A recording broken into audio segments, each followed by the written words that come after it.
pemilu yang di TPS 2. Jajaran Korem 011 Lilawangsa bersama Polres Lok Sumawe melakukan simulasi pengamanan huru-hara pemilu 2024 di lapangan Sudirman, Kecamatan Banda Sakti, Kota Lok Sumawe, Provinsi Aceh, Senin 5 Februari. Simulasi ini untuk menilai kemampuan personel menghadapi potensi gejolak yang ditimbulkan masyarakat ataupun simpatisan.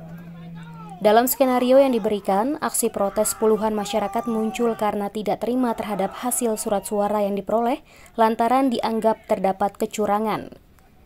Mencegah tindakan anarkistis, ratusan petugas dengan sigap melakukan upaya pertahanan dan keamanan serta tindakan pembubaran massa dengan menyemprotkan air dari mobil water cannon. Komandan Korem 011 Lilawangsa, Kolonel Kavaleri Kapti Hertantiawan menyampaikan, terdata ada 5 daerah di jajaran Korem yang masuk ke dalam zona merah, yaitu Pidi, Pidi Jaya, Birun, Aceh Utara, dan Aceh Timur.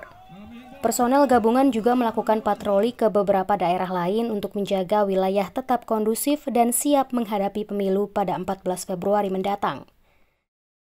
Kita melaksanakan apel gelar, setelah ini kita melaksanakan pelatihan PAH dengan patroli, meskipun seperti kami sampaikan tadi bahwa Kota Lok Sumawe masuk dalam kategori kuning, tetapi kita tidak boleh lengah sehingga kita tetap melaksanakan tugas ini dengan sebaik-baiknya.